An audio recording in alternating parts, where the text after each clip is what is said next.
가브리엘이 다니엘에게 70일의 예언을 전하고 약 500년이 지나서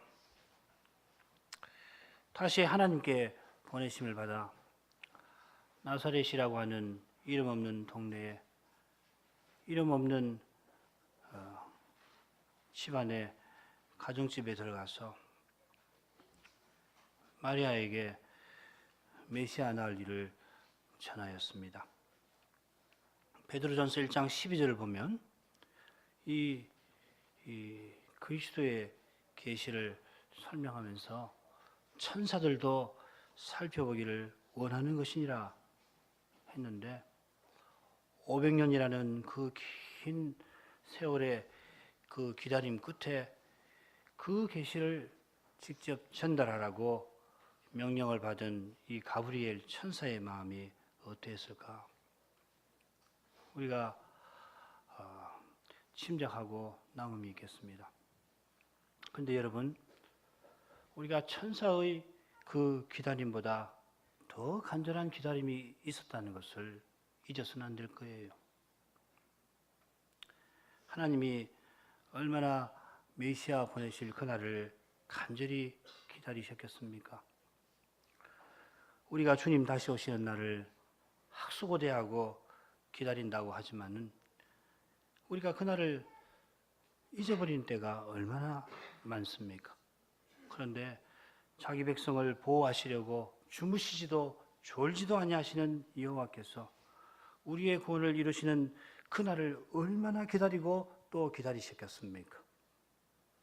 우리 하나님께서 우리가 영원한 구원에 이르게 되기를 얼마나 바라시겠습니까?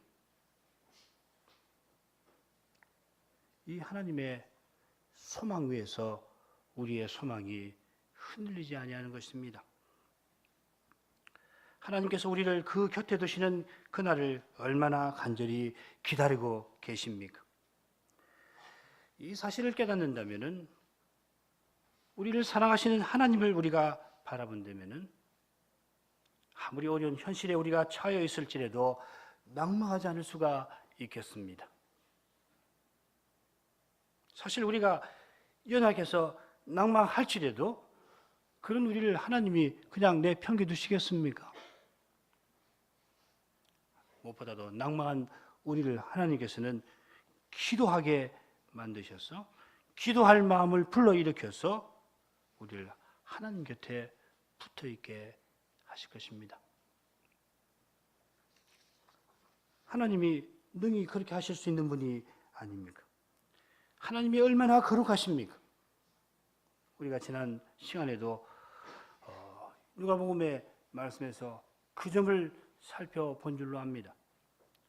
우리가 가브리엘의 방문에 이어서 26, 27절에 나오는 가브리엘의 방문에 이어서 그리고 가브리엘이 전하는 인사말이나 그 인사말에 대한 마리아의 반응이든지 그리고 이어서 가브리엘의 첫 번째 전언과 거기에 대한 마리아의 반응을 28절부터 34절에 이어서 살펴봤는데 특별히 그 앞에 나오는 사가랴와 대비해서 마리아의 이 경이로운 믿음을 배울 때에 하나님이 얼마나 놀라운 일을 행하신 것인가 우리가 놓칠 수가 없었습니다.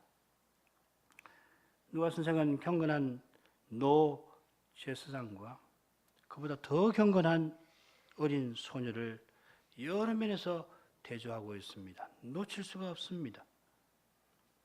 평생 한 번 있을까 한 그 기회를 얻어가지고서 하나님의 그 성소에 들어가서 분향하며 기도하는 사가랴. 그런데 자기 집에서 늘 하던 대로 일상적인 활동을 하고 있는 마리아가 대비가 됩니다. 성소에서 가장 경건한 순간에, 가장 경건한 종교적 활동을 하는 순간에 분향단 우편에 나타난 천사를 보고 놀라고 이어서 공포에 사로잡혔던 사가랴가 있다면은 오히려 대조적으로 누구든지 긴장을 풀고 지낼 만한 집안에서 천사를 만났는데 천사는 마치 안중에 없는 듯이 그의 말에 당황해하고 이어서 천사의 그 특별한 인사말에 마음을 빼앗기는 마리아가 있습니다. 가브리엘이 놀랍고 기쁜 소식을 전해도 믿지 못해서 표적을 주십시오. 불신하는 사가랴. 그런데 그보다 더 기쁘고 더 놀라운 소식에도 믿음을 나타내며 그 일을 더 깨닫기를 바라는 마리아가 있습니다. 가브리엘이 사가랴에게 기쁜 소식을 전할 때 우리는 사람의 생각을 초월하게 일하시는 거룩하신 하나님에 관해서 배울 수가 있습니다. 그런데 그 직후에 가브리엘이 마리아와 대화를 나누는 일에서 하나님은 실로 거룩하심을 더욱 배우게 됩니다. 마리아와 함께 하시는 그 하나님의 은혜를 떠나서는 이 마리아의 비범한 믿음을 설명할 길이 없지 않습니까? 이 은혜의 사실을 잊어버리는 순간 마리아는 어느덧 우리 마음에 사가랴보다도 더 나이 많고 더 지체 높은 종교적인 인물처럼, 아니 이 세상에 존재하지 아니하는 그런 인물처럼 여겨질 것입니다. 아마 그런 마음에 로마 가톨릭 교회가 마리아가 죄 없이 잉태되고 출생했다는 교리를 주장하기도 한 것이겠죠. 어떻게 죄 있는 인생이 거룩한 천사를 만나고도 두려워하지 아니할 수가 있고, 한번 성경에 보십시오. 천사를 봤는데 덤덤하게 이렇게 만나는 사람을 봤는지.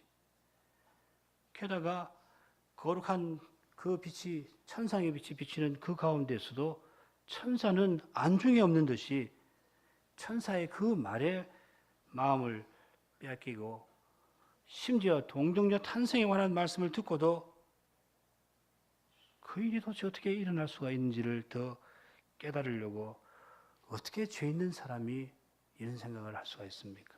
이런 태도를 보일 수가 있습니까? 이 가능한 일입니까? 그러나 마리아의 비범한 믿음을 생각하기에 앞서서 그 믿음의 내용을 생각해 보시길 바랍니다.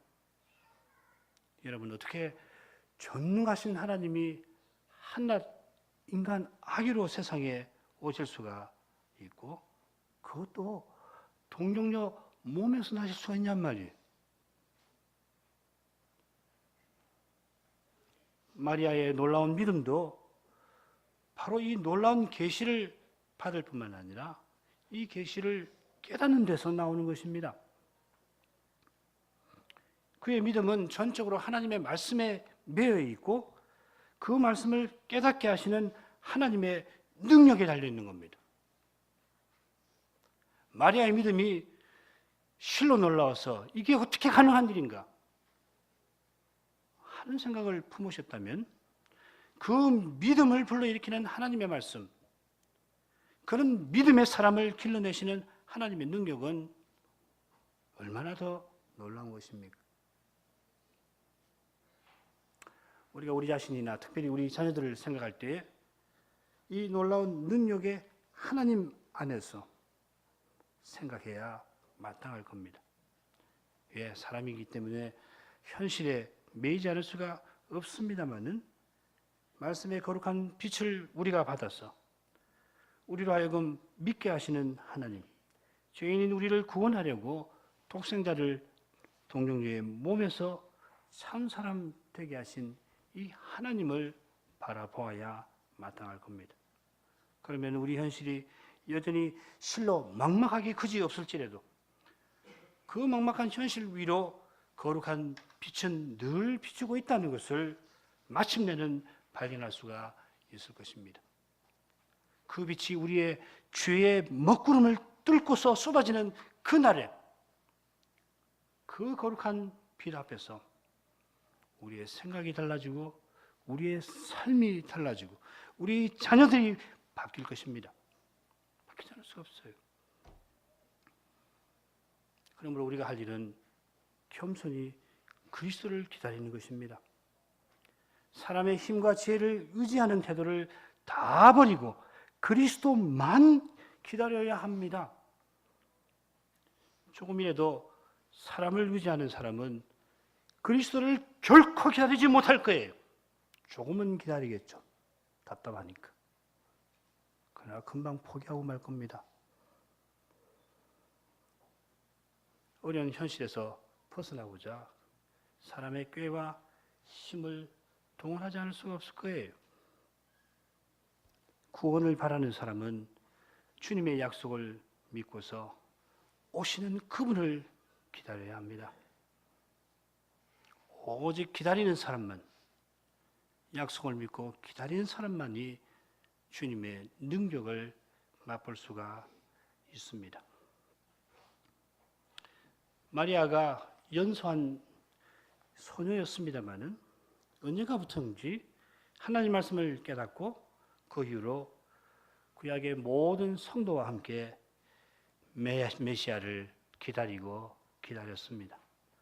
누구보다 말씀 안에서 메시아를 기다린 마리아였기에 가브리엘보다 그가 전한 말에 더 마음을 쏟았을 겁니다.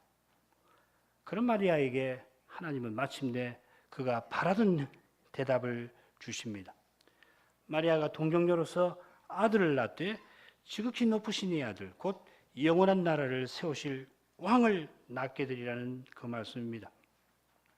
마리아는 그 말씀을 겸손히 받으면서 그런데 그 말씀이 어떻게 이루어질 수 있는지를 묻습니다. 깨닫고자 합니다. 겸손히 이 말씀을 깨닫는 그에게 천사는 하나님 말씀을 더욱 베풀어 줍니다. 반대로 천사가 하나님 말씀으로 대답해 주는 거기서 마리아가 어떻게 믿음으로 말씀을 받는지 확인할 수가 있습니다. 말씀은 그런 자들에게 열립니다. 누가복음 1장 35절 계속 공부하겠습니다. 천사가 대답하여 가로되 성신이 내게 임하시고 지극히 높으신 이의 능력이 너를 덮으시리니 이러므로 나실 바 거룩한 자는 하나님의 아들이라 일컬으리라. 천사가 전한 말씀을 마리아는 믿지만 사람의 생각으로서는 그 일이 어떻게 이루어질지 궁금해합니다. 그러니까 하나님은 성신으로 하나님의 능력으로 친히 이루실 것을 대답해 주십니다. 여기서 주의해야 할 점이 하나 있습니다. 마리아가 하나님 말씀을 믿다가 어느 사이에 사람 생각으로 쑥 빠져버렸다는 것 아닙니다. 하나님 말씀을 친숙히 알았던 마리아는 천사의 이 말을 듣는 순간에 구약에 기록된 기적적인 출생들에 관하여 깊이 생각을 하였습니다.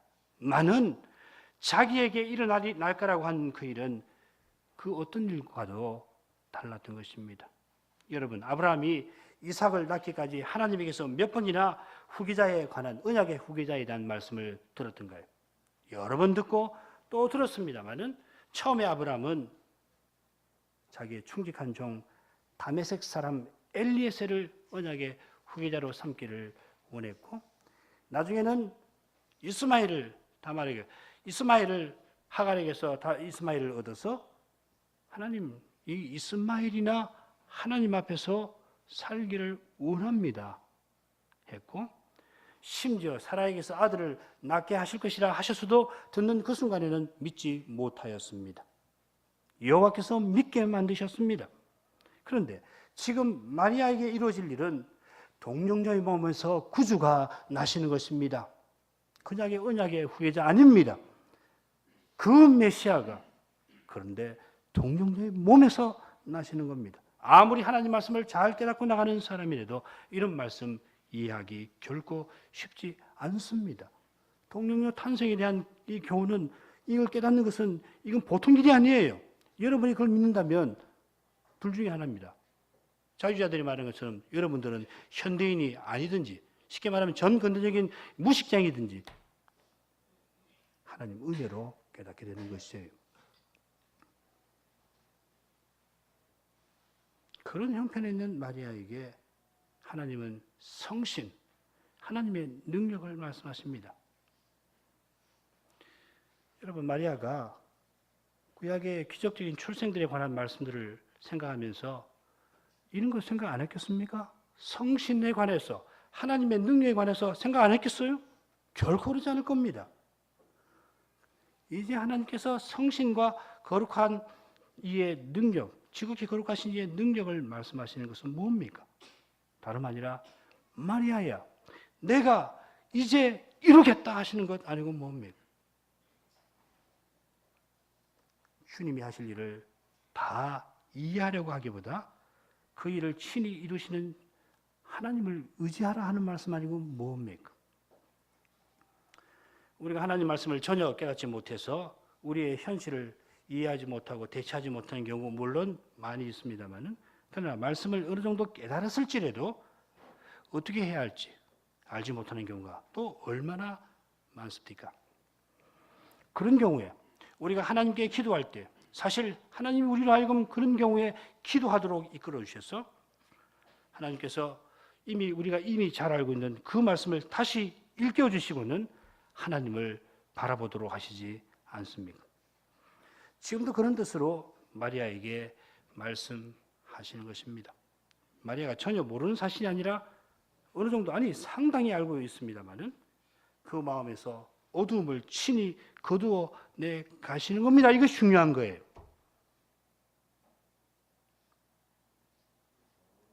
하나님 말씀을 가까이 하는 것이 이렇게 중요합니다. 늘 알고 있는 그 말씀인데 하나님께서 그 말씀을 깨닫게 하셔서 그렇구나 해답을 얻게 하시는 거예요. 때로는 전혀 내가 당면한 현실과 전혀 상관없는 말씀 같은데 그 말씀을 깨닫게 하시고는 나를 의지하라, 하나님을 의지하게 만들고 그것이 바로 해답으로 우리에게 주어지는 경우가 들어있을 겁니다. 이런 사실을 우리는 가브리엘이 이어서 전하는 말씀에서도 확인할 수가 있을 겁니다. 보라, 내 친족 엘리사벳도 늙어서 아이를 배었느니라.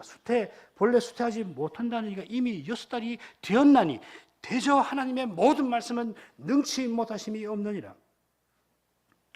가브리엘은 엘리사벳의 일을 마리아에게 알려주면서 결국 하나님의 말씀대로 이루어졌다고 일깨워 주는 것입니다. 엘리사벳이 경험한 기적을 강조하는 것이 아니라 그 기적이 하나님의 말씀대로 이루어졌음을 강조하는 것입니다. 바꿔 말씀드리면 말씀하신 하나님께서 친히 말씀하신 바를 이루어 가시는 것입니다. 하나님의 말씀은 하나님의 입에서 나와서 결코 땅에 떨어지는 법이 없이 허망하게 하나님께 돌아가는 법이 없습니다.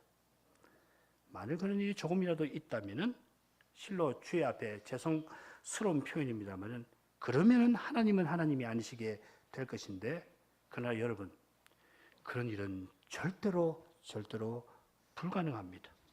반대로 하나님은 하나님이심으로 말씀하신 대로 반드시 이루십니다. 말씀하신 그것을 이루십니다.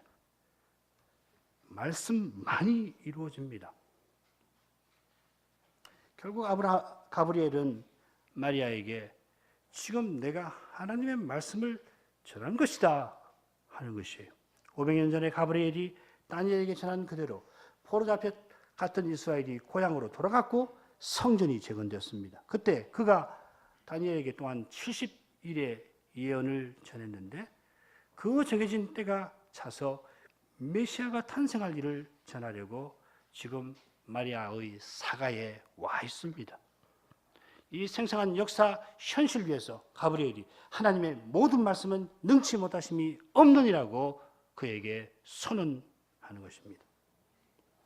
가브리엘이 전한 대로 동정녀에게 탄생하신 우리 주님께서도 산상보원에서 천지가 없어지기 전에는 율법의 1.1획도 반드시 없어지지 아니하고 다 이루어지리라 하셨습니다. 여러분, 율법이 다 이루어지면 어떻게 됩니까? 율법이 다 이루어지는 그때에 지금 우리 보는 천지는 다 사라져버릴 것이고 율법의 정신이 구현되는 새로운 하늘, 새로운 땅이 우리 앞에 영원히 펼쳐질 것입니다. 이 말씀하신 주님께서 십자가에 돌아가시는 바로 그 순간에 내가 다 이루었다 하시면서 과연 예언약을 다 이루지 않으셨습니까? 그처럼 주님 다시 오시는 그날에 보좌에 앉으신 하나님께서 내가 만물을 새롭게 하노라 하실 겁니다. 바로 그 한마디 말씀에 의하여서 우리 눈앞에는 새하늘과 새 땅이 펼쳐질 것이고 우리도 이 영원한 나라에서 하나님의 자녀로서 해와 같이 빛나게 될 것입니다. 그 말씀에 의하여서 우리가 이날에 성찬의 자리에 나갈 때 이는 내 몸이니 너희가 받아 먹으라. 이는 죄 사함을 얻게 하려고 많은 사람을 위하여 흘리는 바 나의 피 곧 언약의 피리라 하신 그 주님의 말씀을 붙들 것입니다.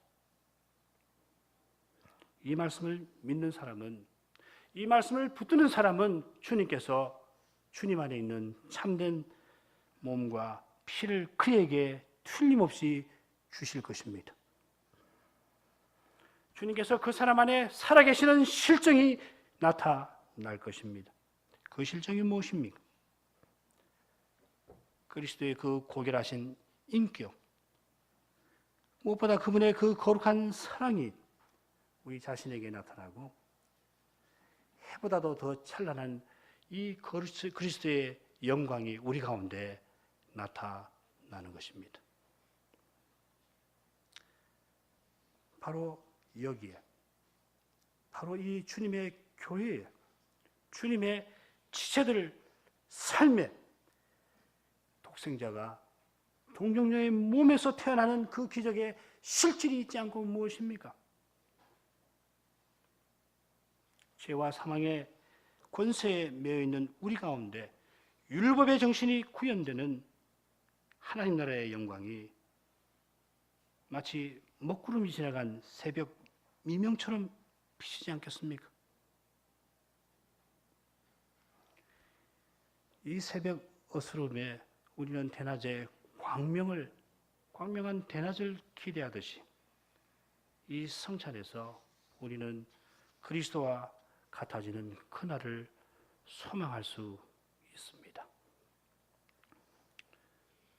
성찬에 참여하지 못하고 참관하는 우리 언약의 자녀들과 존경하는 손님 교우들도 이 주님의 말씀 안에서 이 복된 소망에 참여하실 수가 있습니다.